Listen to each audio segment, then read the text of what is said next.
اعوذ باللہ من الشیطان الرجیم بسم اللہ الرحمن الرحیم ایاک نعبد و ایاک نستعین۔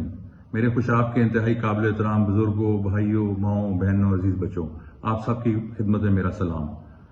میں سب سے پہلے آپ کو مبارکباد دیتا ہوں کہ جس بہادری اور دلیری کے ساتھ آپ نے اس ڈر اور خوف کے فضا میں پی ٹی آئی کا ساتھ دیا، عمران خان کا ساتھ دیا، میرا ساتھ دیا اور مجھے یہاں سے کامیاب کیا، میں اس پہ آپ کا شکریہ ادا کرتا ہوں۔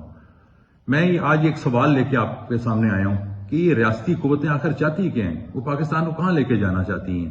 ہمارے غربت میں لوگ پس رہے ہیں، غربت کی چکی میں، اور اس سے نکالنے کا صرف ایک ہی طریقہ تھا، ایک فری اینڈ فیئر الیکشن ہو جاتا اور ملک صحیح راستے پہ چل جاتا۔ لیکن ہماری بدقسمتی کہ ہمیں ایک ایسے آر او دیے قاضی صہیب جیسے، جنہوں نے فارم 45 کی طرف دیکھا بھی نہیں اور 47 میں ہارے ہوئے امیدوار کو جتا دیا، جیتے ہوئے کو ہرا دیا اور ہارے کو جتا دیا۔ یہ میرے پاس تمام 345 پولیس اسٹیشنز کے ریزلٹس موجود ہیں، ان میں پریزائڈنگ آفیسرز کے دستخط بھی ہیں، ان میں مخالف ایجنٹس کے، ہمارے ایجنٹس کے دستخط بھی ہیں، اور میں ان کو اپنی فیس بک پہ ڈال رہا ہوں۔ میں اس لیے ڈال رہا ہوں تاکہ تمام حلقے کے لوگ ایک کونے سے لے کے دوسرے کونے تک اور پورے پاکستان کے لوگ یہ دیکھ لیں کہ اگر چیک کرنا ہے تو کسی کونے سے چیک کرنا ہے، کسی ریزلٹ میں ذرا برابر بھی جھول نہیں ہوگا۔ اور میں ساتھ آر او کو بھی چیلنج کرتا ہوں، میں کہتا ہوں تم بھی اگر تم نے فارم 47 جن فارم 45 کی بنیاد پہ بنایا ہے وہ نکال کے تم بھی ذرا ویب سائٹ پہ ڈالو تاکہ لوگوں کو تمہارے کرتوتوں کا تو پتہ چلے کہ تم نے کیا گڑبڑ کی ہے اور کس طرح لوگوں کو ہرایا، تم نے لوگوں کے مینڈیٹ کو چوری کی ہے۔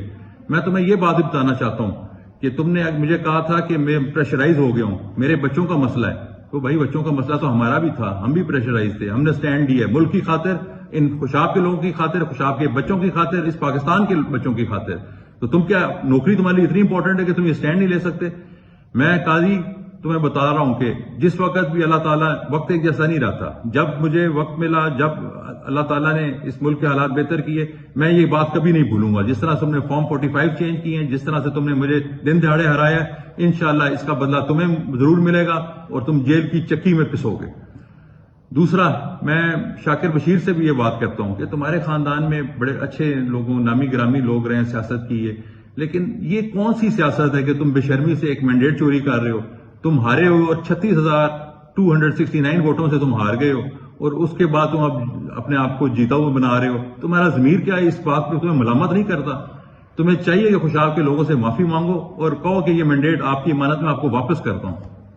میں یہاں پہ اپنے چیف جسٹس صاحب سے اپیل کرتا ہوں، میں یہاں پہ الیکشن کمیشن کے چیف الیکشن کمشنر سے اپیل کرتا ہوں، میں ہائی کورٹ کے ججز سے اپیل کرتا ہوں۔ میں نے اپنا کیس ان فارم 45 کے ساتھ election commission of Pakistan, Lahore high court, ہر جگہ ڈال دی ہے، اور میں انشاءاللہ پوری کوشش کروں گا۔ میرا وعدہ ہے آپ لوگوں کے ساتھ کہ جب تک آپ لوگوں کو انصاف نہیں ملتا، جب تک آپ لوگوں کو آپ کا حق نہیں ملتا، جب تک آپ کا چوری ہوا مینڈیٹ آپ کے پاس واپس نہیں آتا، میں چین سے نہیں بیٹھوں گا، اور میں اپنی جستجو جاری رکھوں گا، اور انشاءاللہ عنقریب میں خوشخبری کے ساتھ آپ کے پاس آؤں گا کہ یہ مینڈیٹ آپ کو واپس مل گیا۔ اللہ تعالیٰ آپ کا حامی و ناصر ہو۔ بہت مہربانی، شکریہ، خدا حافظ۔